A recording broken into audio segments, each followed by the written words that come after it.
예, 오늘은 그 제목을 제가 선의 약속으로 이어진 예수님 탄생. 저는 성경을 볼 때마다 이렇게 선을 확인하는 기쁨이 좀 있습니다. 그래서 늘 하는 얘기지만 성경 읽어진 애를 공부하고 또 강의를 하면서 그것이 또 선명해지는 선을 확인을 하면서 참 기뻤습니다. 오늘 말씀은 예수님의 탄생이 어떻게 우리가 말씀으로 이루어졌는가라는 것을 성경을 통해서 좀 확인해 가면서 은혜 받는 시간이 되도록 하겠습니다. 같이 했으면 좋겠습니다. 먼저 히브리서 1장 1절에서 2절 말씀입니다. 짧은 말씀이니까 같이 한번 읽어보시죠. 시작.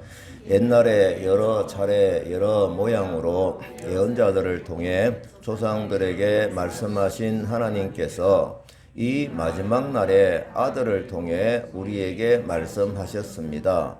하나님께서는 그 아들을 만물의 상속자로 세우시고 또한 그를 통해 모든 세상을 지으셨습니다. 아멘.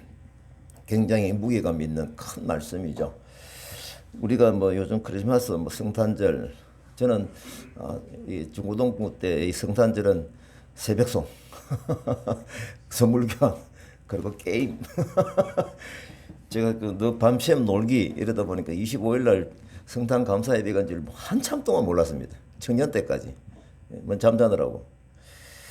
결국 새벽송이나 이런 어떤 참 느낌이 좋은 어떤 그 행사들이 좀 참 없어져서 참 아쉬움이 있는데, 하지만 우리가 성탄절 하면 딱 떠오르는 메시지가 좀 생각이 났으면 좋겠습니다.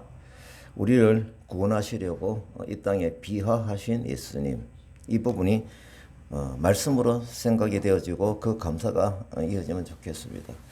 그러면 예수님이 이 땅에 오시면 그냥 툭 일어난 일인가라는 겁니다. 오늘 제가 말씀의 방향은 우리 자녀들이 좀 듣고 있을 텐데 자녀들 기준으로 좀 선을 좀 분명히 보면서 말씀을 좀 드리도록 하겠습니다.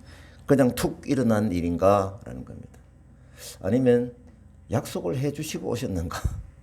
아니면 예상하는 가운데 기대하는 가운데 오셨는가?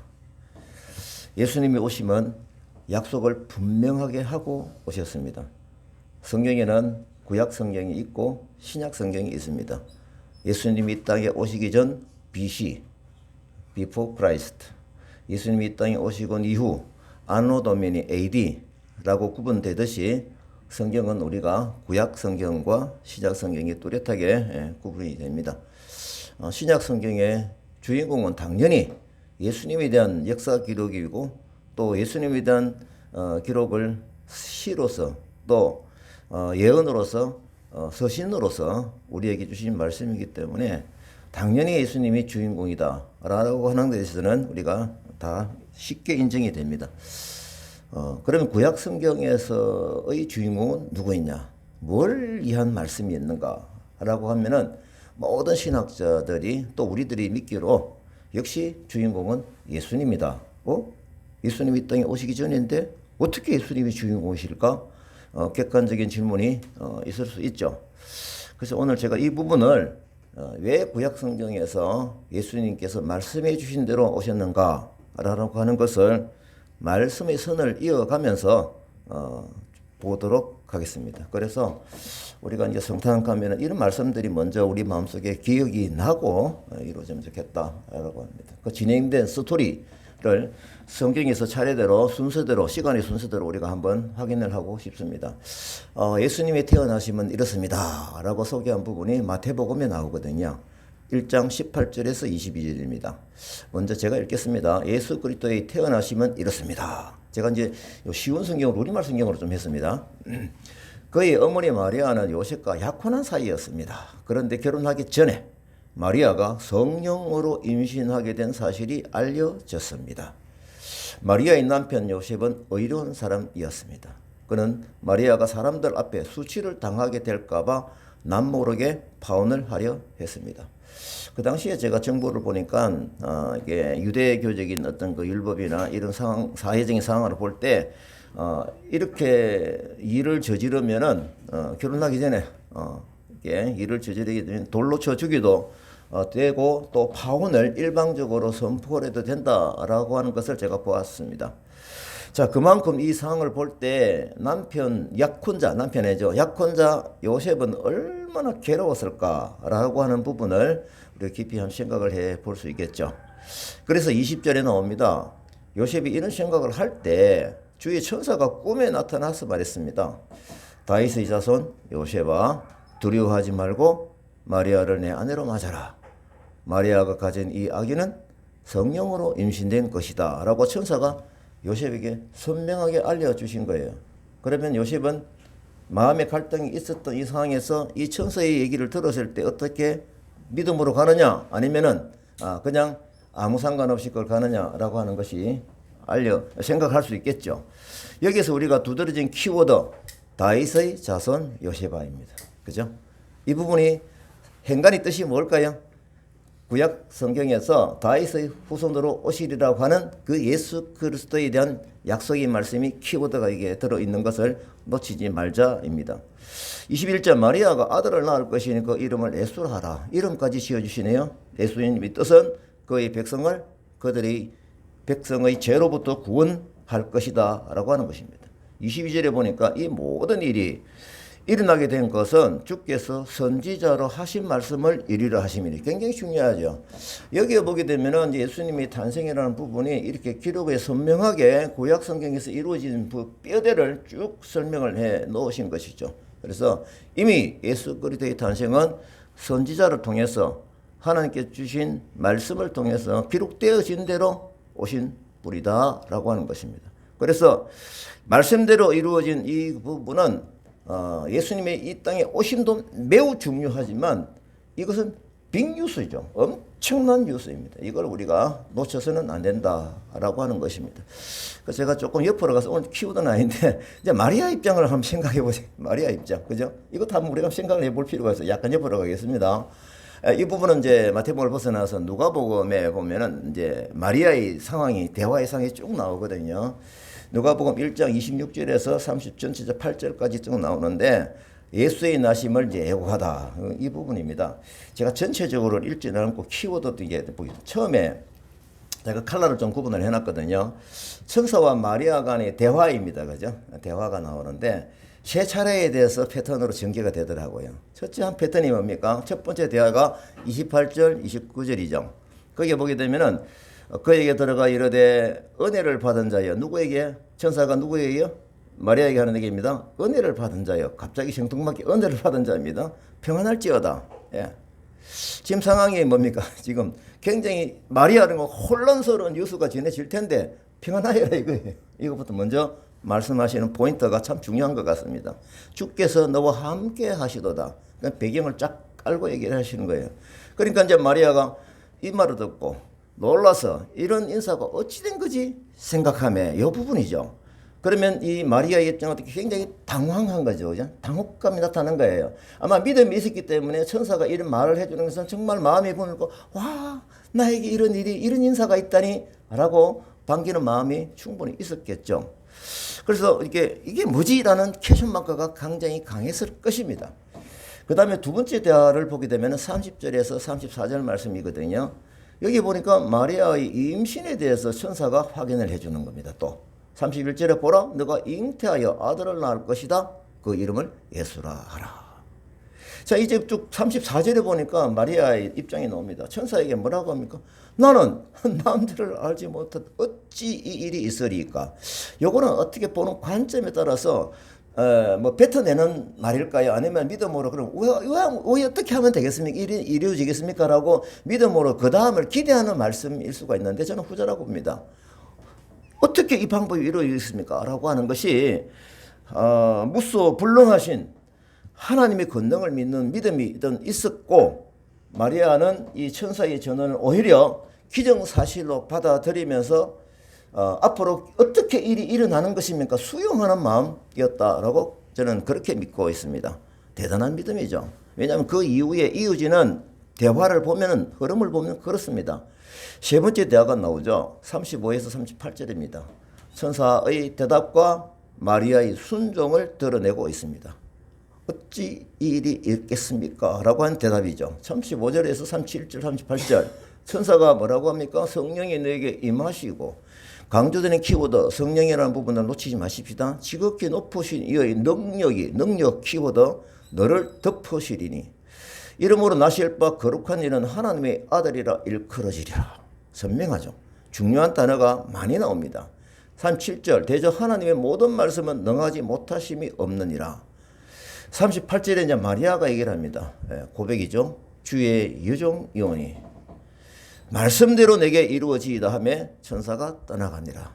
그래서 38절 고백을 볼 때 앞에서 얘기한 34절에 어떻게 일이 일어날 수가 있습니까? 라고 하는 부분은 믿음으로 받아들이는 수용하는 자세였다라고 하는 것이죠. 이렇게 볼 때 마리아는 자신의 임신 사실이 얽혀질 경우에는 자신에게 미치질 온갖 비난 또 돌팔매 이런 것들이 충분히 예상이 되는 상황임에도 불구하고 이런 믿음의 고백을 할 수 있었다라고 하는 것입니다. 이거는 완전히 하나님의 방법에 다 맡기겠습니다 하려고 하는 완전히 헌신하는 그 고백의 모양새인 것입니다. 말씀대로 내게 이루어지이다. 이 고백은 우리들에게 주시는 많은 약속의 말씀을 받아들이는 그런 귀한 자세로서 우리가 본받으면 좋겠다라고 하는 마음이 있습니다. 그래서 이 일을 시작하신 분이 하나님이시고 모든 일이 하나님이 다 처리하시고 이런 부분을 믿음으로 받아들일 때 마리아는 오히려 굉장히 이 임신 사실을 흥분된 상태로서 받아들이고 있구나라고 하는 겁니다. 제가 며칠 전에 그 박명수 거의 매일 보내주는 박명수 목사님 참 아름다운 기도문을 많이 적어주시는데 그분이 마리아 입장을 생각하면서 보내준 글이 있습니다. 제가 참 좋아서 오늘 말씀 여기에서 한번 제가 읽어볼게요. 좀 아름다운 목소리 읽으면 좋겠는데 하나님의 말씀에 아멘하는 하루가 되게 하소서입니다. 천사가 마리아를 찾아와 하는 말 은혜를 받은 자여 평안할지어다. 천사의 말을 들은 마리아는 그 말에 놀라 생각을 합니다. 어떤 은혜를 주시길래 평안을 이야기하실까? 이어서 듣게 되는 놀라운 말 내가 잉태하여 아들을 낳으리니 그 이름을 예수라 하라. 나는 남자를 알지 못하는데 어떻게 그럴 리가 있습니까? 하나님의 능력으로 그런 일이 있을 것이다. 하나님 나에게 저 말씀을 하시면 아멘할 수 있을까요? 나에게 저 말씀을 하시면 평안할 수 있을까요? 부정한 여인이라 오해받아 한없이 억울하고 부정한 여인으로 내몰려서 죽을 수도 있는데 마리아는 어떻게 아멘 했나요? 마리아의 아멘으로 예수님이 오셨습니다. 마리아의 아멘이 구원의 통로가 되었습니다. 그녀의 헌신이 생명의 길을 열었습니다. 하나님 내 생각을 넘어선 일에도 아멘할 수 있는 믿음을 주소서. 남들이 알아주지 않아도 심지어 남들이 오해하는 일일지라도 하나님이 기뻐하시는 일이면 아멘할 수 있는 믿음을 주소서. 내가 잘할 수 있을까 고민하기보다 하나님이 말씀하셨으니 아멘하는 믿음이 되게 하소서. 주의 여종이오니 말씀대로 내게 이루어지이다. 목숨 걸고 아멘한 그죠? 목숨 걸고 아멘한 마리아의 순종을 묵상하며 하나님 말씀에 아멘한 하루가 되게 하소서. 나를 구원하시기 위해 이 땅에 오신 나의 주 예수님의 이름으로 기도합니다. 아멘. 참 아름다운 글이죠. 그래서 앞에 이 부분하고 제가 사실은 이 원고를 집어넣은 건 이 말씀 때문에 원고를 찾아한 거예요. 그러니까 딱 성경 말씀하고 매칭이 참 잘 되더라고요. 자, 이제 본문으로 들어와서 이어지는 이제 마태복음 본문으로 다시 보게 됩니다. 이제 구약의 예언과 신약에 이루어진 이런 부분을 좀 연결해서 보자는 뜻입니다. 먼저 마태복음 1장 23절, 그죠? 아까 읽었는데 처녀가 잉태하여 아들을 낳을 것이요 그를 임마누엘이라 부를 것이라. 여기서 우리가 임마누엘이라고 하는 것은 하나님이 우리와 함께 하신다는 그 뜻은 우리가 알고 계시죠? 자, 이 말씀이 사실은 이사야 7장 14절에 예언되어진 대로 이루어진 것이다 라고 하는 것입니다. 그걸 읽겠습니다. 7장 14절 그러므로 주께서 친히 다윗 왕실의 표적을 주실 것입니다. 다윗 왕실 기억하시죠? 보십시오. 처녀가 잉태해 아들을 낳고 그를 임마누엘이라고 부를 것입니다. 참 중요하죠. 이게 여러분들 아시는데 이사야는 BC 700년경입니다. 그죠? 그 지금 한 700년 전에 예언한 부분이 이게 구체적으로 뜻까지 과정이 선명하게 예언되어진 대로 그대로 이렇게 이루어진 예수님의 탄생이다라고 하는 것입니다. 참 놀랍죠. 우리가 예수님의 탄생에 대해서 너무 많이 들어왔고 익숙해져 있기 때문에 이걸 그냥 지나가기가 너무 쉬워요. 이런 부분들을 우리가 깊이 보면서 감사하면서 와, 감사합니다. 어떻게 이런 일이 일어납니까? 라는 그런 부분이 고백이 있으면 참 좋겠습니다. 그리고 이어지는 말씀입니다. 마태복음 1장 24, 25절에 보기는 잠에서 깨어난 요셉은 주의 천사가 명령한 대로 아까 얘기했잖아요. 명령한 대로 마리아를 아내로 맞아들였습니다. 지금 마리아와 이 요셉의 믿음의 그 칼라는 참 너무 좋아요. 이게 참 딱이 맞는 거예요. 그래서 우리가 이런 사역을 할 때 부부가 같은 마음으로 같은 영적인 어떤 바램과 수준으로 이 사역을 한다고 그러면 정말 축복이에요. 여기에 밸런스가 맞아가지고 트러블 일어나고 힘들어하시는 분들 참 많이 있거든요. 왜냐하면 사역이 너무 힘든 사역은 또 특히 더 그래요. 하나님의 계시는 이렇게 여러 통로로 우리에게 전달이 됩니다. 꿈을 통해서도 전달되는 경우가 있습니다. 제가 갑자기 탁 감정이 생각이 나는데 이거 하면 또 시간이 길어지기 때문에 제가 베겠습니다. 꿈을 통해서 선명하게 주신 그런 부분도 있어요. 하지만 개꿈도 있습니다. 구분을 잘해야 돼요. 25절 그러나 요셉은 아들을 낳을 때까지 마리아와 잠자리를 같이 하지 않았습니다. 이것도 굉장히 중요한 순종이고 바램입니다. 엄청난 거죠. 그래서 마리아가 아들을 낳자 요셉은 그 이름을 예수로 자기가 지었습니까? 아니죠. 천사가 얘기해 준 대로 예수라고 이름을 지었습니다. 순종이죠.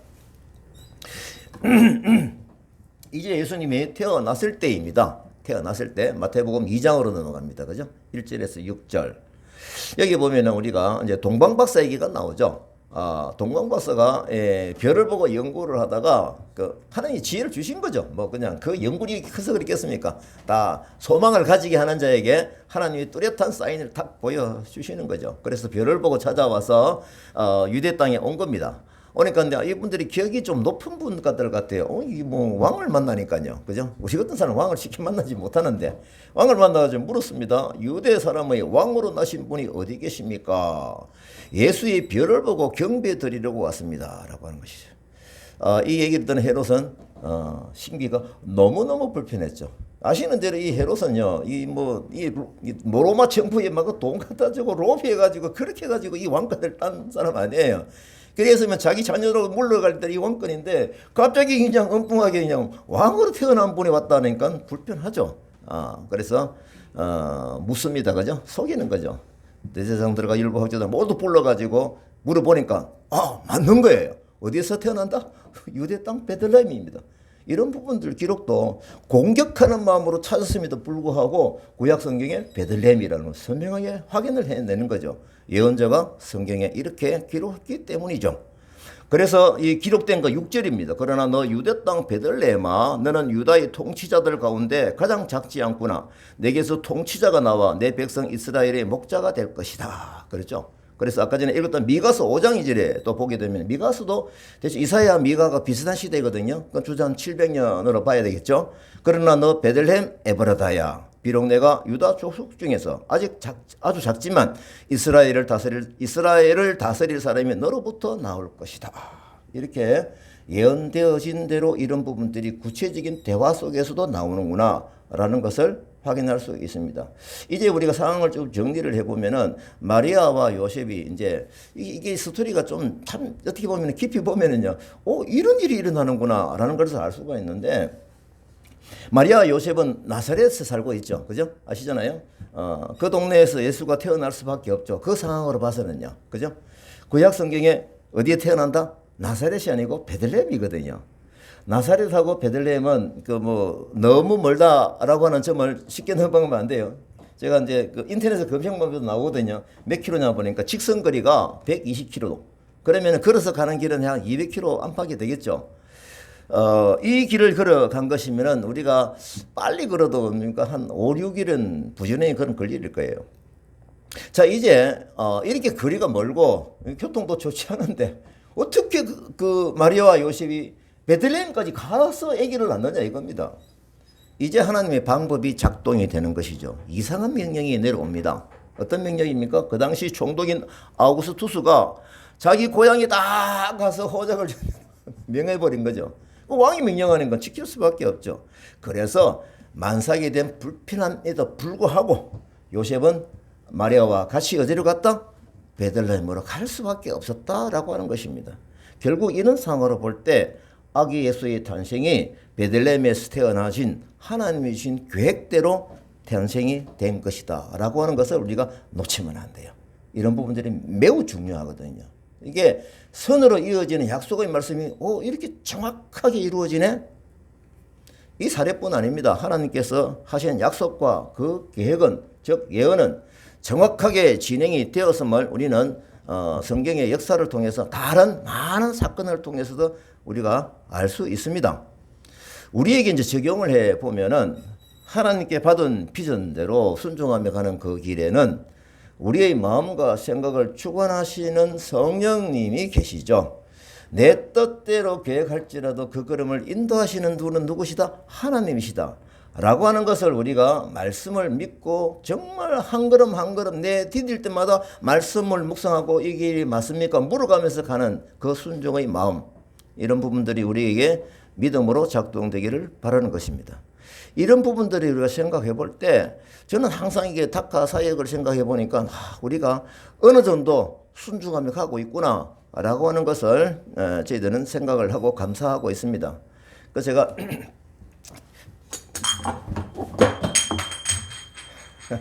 좋게 하느라고 뚜껑을 해주셨는데 전 털파래가 돼가지고 우리 시영이가 이걸 보고 있으면 막 웃을 겁니다. 내하고 똑같네. 제가 요즘에 이제 내년을 위해서 저는 내년을 계획도 하지만 실제로 실천해 가면서 제가 계획을 잡고 있거든요. 그래서 이제 최근에 하산을 오랫동안 만나고 있습니다. 아시는 대로 그 하산하고 이제 쭉 이루어진 일들은 여러분들 부분적으로 내용을 알 수 있겠지만은 큰 틀을 보게 되면은 정말 힘들어요. 어제 같이 이제 만나가지고 에센더와 같이 만나고 아내하고 같이 해가지고 우리 지금 그걸 이제 정리를 한 거예요. 전체적으로 서로 감정을 나누는 거예요. 정리를, 최종 정리를. 결론은 이제 광명하게 하산 부부가 취직을 하게 되고 그 힘들어하는 야간 근무도 안 하게 돼요. 그 이런 부분들이 이루어진 것을 가정을 쭉 우리가 같이 이제 스토리를 만들어 얘기를 해보는 거예요. 에센도 들으라 하고 락기볼도 앉아가지고 이거를 친구들한테는 말씀으로도 주고 실제로 이렇게 하게 하신 하나님의 방법을 써 나누는 것이 매우 중요하거든요. 그래서 이제 같이 앉아가지고 하산도 같이 이제 똑같은 뭐 같이 있으니까 최근 일이 아니니까 싱싱하잖아요. 그래서 그런 부분들을 하산이 너무 아파가지고 이렇게 자신은 떠날 생각을 하고 F2R까지 받았는데 그죠? 갔잖아요. 그 고통의 과정이 계속 이어지고 방글라데시에 가면 자기 병이 좀 나을 것이라 기대하고 있는데 똑같아요. 근데 그 가기 전에 광명에 리아드 면접을 가는데 제가 괜히 그 타산을 부르고 싶더라고요. 괜히. 희한해요. 그러게 하나님 주신 마음이에요. 거기에 화산 너 지금 어디서 하니까 미랑 시내 뭐 자동차 때문에 뭐 왔다 갔다 하고 있어요. 빨리 와 그러면 광명에. 그래 리아드하고 같이 거서 사장님이 하산을 본 거예요. 그 리아드 문제를 얘기를 쭉 하고 있다 리아드가 결정이 다 됐죠. 다니는 걸 하고. 그때 리아드가 계속 방을 구하는 문제, 여러 가지 문제를 생각하다가 자기가 이제 자기 생각으로 그냥 양산으로 이제 간 거예요. 그 양산으로 가니까 그 자리 빈자리에 왜냐하면 그 강명 박사장님이 하산을 굉장히 자꾸 좋게 내가 이제 굉장히 하산에 대해서 자꾸 집중하는 거예요. 그래서 제가 하산을 연결해서 이제 취직이 결정되는 그 과정이 쭉 있었습니다. 그러면서 동시에 그날 나이다가 현장에 없었거든요. 그 나이다도 같이 얘기한 거예요. 이제 제 마음에는 이 부부가 이 같이 다니면 얼마나 좋겠노. 나이다 진짜 똑똑합니다. 박장로님. 나이다 가니까 마침 거기에 기계가 여자분들이 두 분이 계시더라고요. 근데 나이다에서 자꾸 묻는 거예요. 무슨 얘기냐면은 저는 나이가 들어서 한 분이 이제 은퇴를 하고 하시는 게 자리를 마련한 줄 알았더니 그게 아니고 기계가 하는 최근에 더 들어와야 되는 거예요. 내년에. 그 기계가 더 들어오면 여자분이 그걸 작업을 해야 돼. 여자가. 그 매칭이 너무 딱 된 거예요. 그래서 결론적으로 그 하산이 결국 부부가 1월 2일부터 출근을 결정이 됐습니다. 그리고 이제 참 이 비자 문제도 제가 보니까 참 극적이에요. 왜냐하면 비자 문제가 F2R 비자는 지금 앞에 회사에 등록을 해놨는데 갑자기 일주일 만에 교통사고가 나가지고 실제로 서류는 진행이 돼버렸고 근무는 못하게 된 거예요. 교통사고 나가지고 입원하고 막 이러니까 그리고 마침 동시에 자기가 이제 아픈 거니까 거기는 일을 하기가 일주일간 일을 해보니까 안 되겠더라 이거죠. 그래서 이제 이 친구는 F2R 비자를 포기를 하고 포기를 하는 마음으로 1년 동안은 일단 있을 수 있으니까 그러면서 알바하면서 지내왔잖아요. 알바하면서 지내죠. 미래가 어둡죠. 그 다음에 이게 계속 이 아픔의 고통이 좀 있죠. 너무너무 힘든 거예요. 근데 우리가 옆에서 계속 있어서 대화를 하고 이것이 엄청 도움이 됐던 거예요. 이 친구가. 사실 뭐 둘이만 만약에 광야에 있었다고 그러면은 아마 굉장히 어떤 큰 어려움이 막 진행이 됐을 것 같은데 그 하나님이 우리를 만나게 하신 거예요. 이 얘기를 하산이 얘기를 해요. 하산이. 그래서 결국은 지금 현재 어디까지 가 있느냐 하면 지금 코앞에 가 있는데 밀양에 또 F2R 비자는 또 밀양에서 진행을 하네요. 참 몰랐어요. 원래 비자는 저 뭐 법무부에서 해야 되는데 이 위탁된 거예요. F2R은. 예. 그러니까 또 마침 그 투자 유치과 우리하고 계속 얘기하는 그 탐정자인 거예요. 그 얘기하는 건 뭐 박사님 시기까지 얘기하는 건 벗으러 그냥 적극적으로 뭡니까? 이 도와주는 것보다도 적극적으로 자기가 그 행정적으로 뭐라고 그럴까요? 자료를 주면서 요거 서류 해가지고 신청하자. 그래가지고 지금 거의 다 갔습니다. 근데 그 회사를 그만두고 이 몇 개월 동안 지냈잖아요. 몇 개월 동안 지난 그 이유가 뭐냐라고 하면 병원 사고, 교통사고 때문인 거예요. 이 객관적으로 이래 된 거예요. 그래가지고 행복한 병원에 진찰받은 거 서류 떼고 어제 그 다음에 저기 창원에 가가지고 입원한 거 다 떼가지고 그러니까 이게 딱 볼 때 그 말을 썼었네. 원래 이런 또 움직이면 안 되거든요. F2R은. 근데 이런 부분들이 상황적으로 다 얘기할 수 있는 기회가 된 거예요. 그리고 공무원들도 이걸 적극적으로 봐주려고 하는 마음이 있다 보니까 이게 이제 1월 2일부터 이게 정상적으로 두 사람이 법적으로 다 되면서 취직을 하는 이런 과정이 생긴 거예요. 중요한 것은 제가 놓치지 않습니다. 이 과정에서 제가 뭘 얘기할까요? 야, 너 취직이 잘 됐다. 이게 아닙니다. 하산하고 계속 중간중간에 틈을 보고 하산 생각해봐. 이것은 하나님의 주시는 기회야. 그러면 너희 부부가 이 다카에서 하나님께 주시는 비전이 있어. 나는 그게 느껴져. 뭘 해야 되는지 너 느껴져. 해야 될 일을 서로 계속 얘기를 하죠. 한국말 잘 알아듣잖아요. 네가 통역해. 됩니까 안 됩니까? 이제 방가래도 통역이 되는 거 형님이에요. 그래서 친구가 보니까 원래 기독교에 대해서 굉장히 꿀한 밈이 많이 들어와 있었어요. 그래서 진영이 자기가 찾아갔대요. 교회를. 그 정도예요. 그러니까 성경과 이 기독교에 대해서 굉장히 마음이 열려 있어요. 이 친구가. 예. 그런 상태에서 이제 우리를 이제 쭉 만나가지고 이루어진 걸 볼 때 이 친구 하는 얘기가 제가 이제 비전과 이런 앞으로 해야 될 구체적으로 얘기를 해주죠. 그리고 그 하디나는 영어를 너무 잘하거든요. 나이다. 미안합니다. 예, 나이다. 예, 아직 도래 안 시켜져가지고 나이다가 영어를 너무 잘하거든요. 근데 머리가 똑똑해가지고 한국말 알아듣는 속도적인 뛰어나요. 그 나이다에게는 그렇게 얘기를 했어요. 나이다, 너는 여기서 주는 메시지를 영어로 통역해야 된다. 그러겠다고. 그 이게 비전이죠. 그래서 하나님이 주시는 꿈과 비전 이것이 먼저야. 이걸 하나님께 하게 하시긴 과정에 너하고 우리하고 만약에 쭉 이루어진 스토리를 쫙 얘기를 한 거예요. 그걸 에센이 듣고 락기불이 듣는 거예요. 이게. 그래서 이제 결국 하산이 제가 이제 지금 마지막 한마디 하산이 이 얘기를 하면서 비전 얘기하고 나누면서 하산이 뭐라고 하는지 아세요? 정말 기쁩니다. 내가 취직에 대해서 이것도 있겠지만은 하나님 일을 할 수 있는 그것이 눈에 보이니까 기쁘다는 거예요. 제가 얘기했죠. 성경에 제일 많이 나오는 단어가 뭔 줄 알아? 기쁨이야. 성령님이 너를 지금 작동하고 있어. 너 지금 의사가 치료할 수 없잖아. 그러면 하나님의 방법으로 분명히 치료가 되는 거야.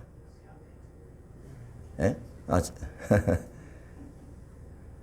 그렇게 해서 서로 어제 얘기를 나누었습니다. 그래서 하나님의 계획은 순종하는 우리를 통해서 선명하게 흘러가는데 우리는 그 약속의 약속의 자리에 반듯하게 서 있는 믿음이 중요하다. 이것입니다. 하산이 또 얘기를 해요. 하나님의 방법과 때를 얘기해요. 진짜 웃겨요. 하나님의 때. 사실은 처음에 왔을 때 우리하고 접촉이 안 됐대요. 이게 다선 자기가 알고 있었는데. 근데 이 뒤에 이루어지는 과정에서 이걸 전체적으로 하나님의 때, 기쁨, 이런 믿음의 단어를 어제 하면서 얘기를 나누었습니다. 그래서 믿음의 눈으로 우리 주시는 지혜를 사모하면서 가는 이 인생이 참 복된 인생이다라고 하는 것입니다. 자, 이제 아기 예수가 태어난 이후 기록입니다. 이 부분은 제가 뭐 다 하시니까 설명으로 제가 좀 성경만 보고 계시고요. 제가 볼게요. 이제 마태복음하고 호세아를 제가 비교를 해보겠습니다. 마태복음에서는 이제 헤롯이 원래 이제 정확한 시간을 알게 달라 가지고 이제 자기가 경비하러 가겠다 했는데 사실은 뭡니까? 그 아기를 죽이기 위한 계획이었죠. 나에게 꼭 알게 다오. 예 하고 약속을 했죠. 이제 박사들은 그 상황을 모르죠. 뭐 그 속마음 어떻게 합니까? 그래서 별이 이제 머문 곳에 아기 예수를 확인을 하고 경배하고 황금과 유향과 모략을 예물로 드리고 가려고 하는데 누구에게? 왕에게 헤롯에게 가려고 생각했죠. 근데 꿈속에서 또 이 꿈이네요. 헤롯에게 가지 말라는 지시를 받습니다. 그래서 그냥 가버리죠. 자, 이제 박사들이 떠난 후에 주의 천사가 누구에게? 요셉의 꿈에 또 나타납니다. 동시에 막 진행이 됩니다. 상황이 급박하죠. 왜요? 헤롯이 이 소식을 듣고 죽이려고 찾기 때문에 그렇습니다. 여러분 아시는 대로 2살 이하, 베들레헴에는 2살 이하 아이를 다 죽여버리는 이 난폭함이에요. 그것이 이루어진 하나님 아시죠? 그래서 일어나라. 아기를 데리고 어머니와 같이 이집트로 피신하여라. 헤롯이 아기를 죽이려고 찾고 있으니 내가 말해 줄 때까지 하나님이 거기서 머물러라. 이렇게 약속을 받았음에도 불구하고 1년이 지나고 2년이 만약에 5년이 지나더라도 우리는 믿음으로 기다릴 수 있어야 되겠죠. 그래서 요셉이 일어나서 한밤중에 이집트로 떠납니다. 헤롯이 죽을 때까지 거기 살았다. 이런 기록, 그 기록이에요. 자, 이 내용이 호세아서의 예언으로 기록이 되어져 있는 겁니다. 호세아서 11장 1절. 이 호세아도 약 한 700년 전이에요. 예. 이스라엘이 어린 아이였을 때 내가 그를 사랑했고 이집트에서 내 아들을 불러냈다. 내가 이집트에서 아들을 불러내었다. 이게 되는 거죠. 그래서 이런 부분들이 호세아에서도 미리 예언되어진 것이 그대로 상황적으로 이루어진 것을 확인을 하게 됩니다. 그래서 우리가 또 히브리서 1장 1절 2절 오는 거 읽은 말씀이죠. 이게 통째로 우리가 확인을 해야 될 상황인데 옛날에 여러 차례 여러 모양으로 그죠? 중요하죠. 한두 가지가 아니에요. 예언자들을 통해 조상들에게 말씀하신 하나님께서 그렇게 해서 만물이 삼국자로 세우시고 그를 통해 세상을 지으셨다. 이렇게 나온 겁니다. 그러니까 성경에 예언해 주신 대로 예수님이 목적을 가지고 이 땅에 비하하신 것이죠. 대단한 역사적인 사건이 일어난 것이죠. 이 위대한 일들이 예언자들을 통해서 위대한 일들이었다라고 하는 것을 기억을 해야 됩니다. 그래서 구약 성경에서도 예수님이 주인공이 맞구나. 이것입니다. 그래서 그분이 이 땅에 오시면 매우 중요하기 때문에 처녀인 마리아의 몸을 통해서 성령으로 태어나는지 이것을 이사야 여러 선지자를 통해서 확인을 시켜 주셨죠. 자, 그런데 제가 복음을 전하는 내용 중에 이거 있는데요. 그냥 오면은 사람들이 못 알아보잖아요. 그죠? 그냥 오면은 그냥 툭 일어난 사건으로 그죠? 그런데 미리 약속을 하고 오신 것입니다. 저는 이게 파악할 수 있는 능력이 없습니다만 이제 신학자들이 쭉 정리를 해보니까 수천 년 동안 다시 말하면 구약 성경 39권 전체에 예수님이 대해서 예수님이 어떻게 이 땅에 오실 것인지라고 예언되어진 것이 이렇게 많다는 겁니다. 태어날 시기, 누구 자손으로 태어날지, 범죄자로 몰릴 것, 나무에 달릴 것, 어떻게 태어날지, 태어날 장소, 죄를 짊어질 것, 은 30에 팔릴 것. 이런 모든 구체적인 것이 구약 성경이 다 예언되어진 대로 이루어졌다라고 하는 것입니다. 저희들은 하나의 큰 줄기만 바라봤죠.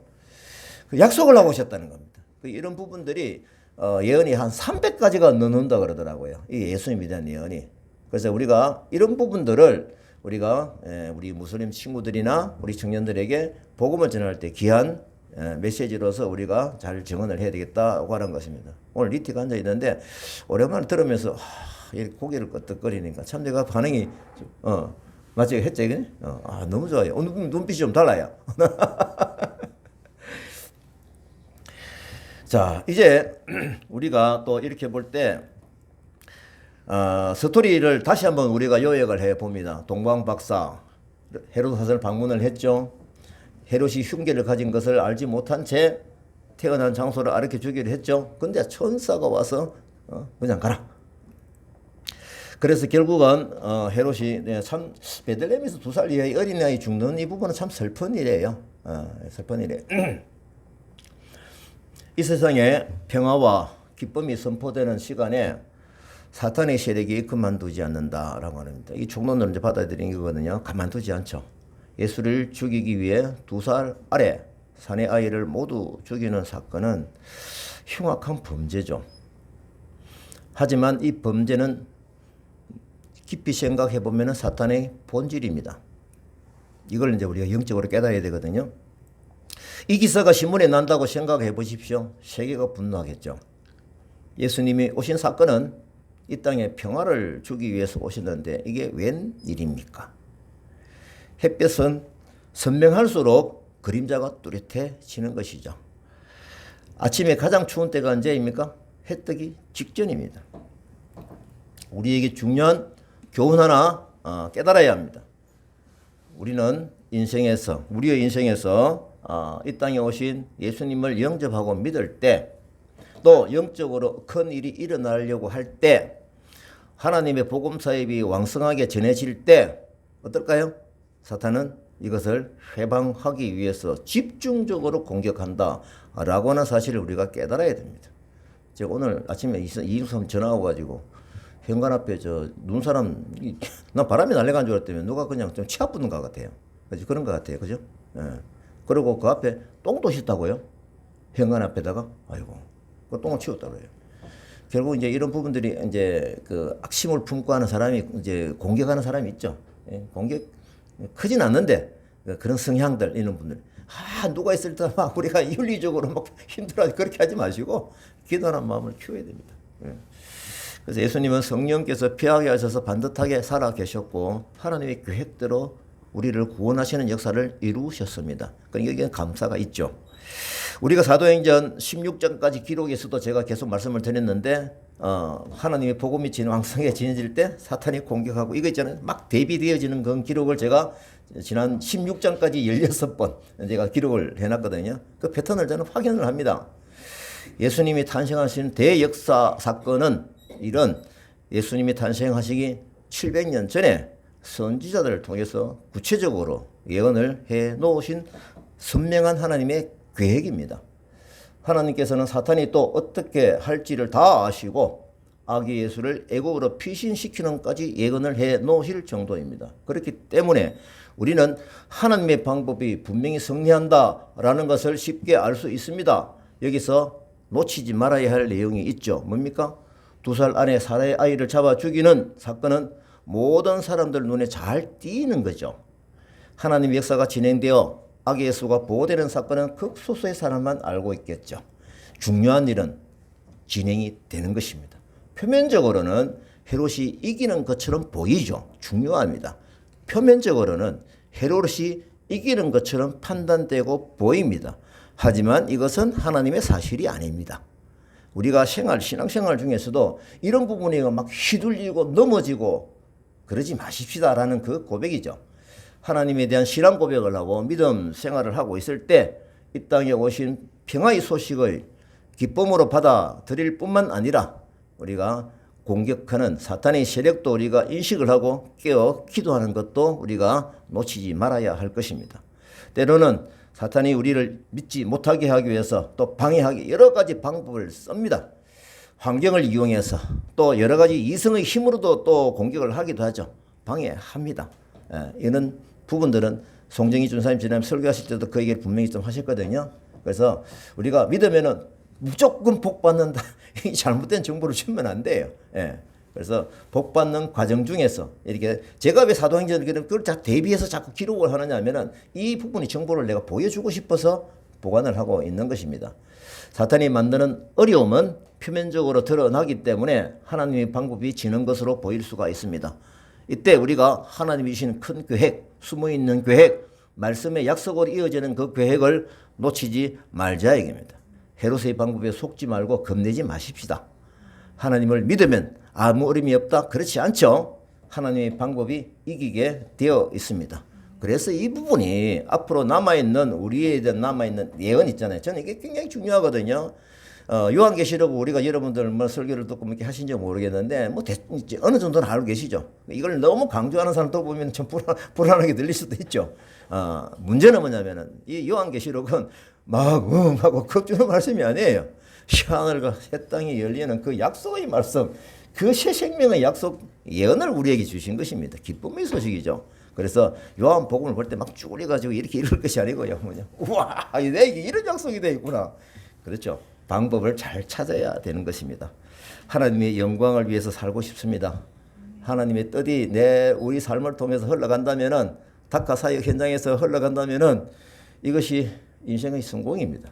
저는 최근에 친구들을 만나면서 이루어지는, 제가 지난주에도 간증을 했잖아요. 어제도 그렇고 참 기뻐요. 이제 애들이 뭔가 좀 자꾸 움직이고 있어. 꿈틀거리는 거 보이는 거예요.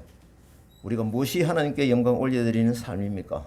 제일 중요한 것은 우리 인생에서 헤로리 방법에 아기가 죽어갈 때도 뭡니까? 하나님 방법이 작동되고 있다. 이거죠. 이걸 알아야 돼요. 이리를 구원하실 예수님이 오신다라고 하는 것은 이스라엘 백성이면 다 알고 있었습니다. 언제 어떻게 오실 것인지는 아무도 몰랐죠. 예수님이 탄생하는 그 소식이 약속하신 대로 이루어진 이 굉장한 사실, 믿음의 눈을 뜨고 우리에게 남아있는 종말에 대한 그 예언의 부분도 아기 예수가 이 땅에 오신다고 기다리는 그 기다림처럼, 마리아의 믿음처럼, 또 요셉의 믿음처럼 순종하며 하는 그 걸음이 예수의 탄생이 이어졌듯이 우리를 통해서도 예수 복음의 말씀이 저희들이 씨앗이 뿌려질 것입니다. 그래서 과거에 선으로 이어진 하나님의 역사를 선명하게 확인을 하면서 이 성탄절을 맞이하면서 그 주제로서 이루어진 선을 우리가 확인을 했습니다. 하나님의 약속이 나의 영적인 에너지가 되는 인생이 복된 인생입니다. 자, 이제 결론으로 말씀을 드립니다. 동방 박사들처럼 비전으로 소망을 가지고 하는 삶, 약속을 적극적으로 기다리는 영적 리더 자리에 들어가야 합니다. 이 땅에 오신 예수님의 평화의 소식을 들은 기쁨의 선물을 받아들이고 하나님의 자녀로 성장해 갈 때 사탄이 예수님의 관계를 떼어놓기 위해서 많은 어려움이 있다라고 하는 것을 충분히 예상을 하고 깨어있어 기도하면서 성령의 힘으로 일어나가십시다.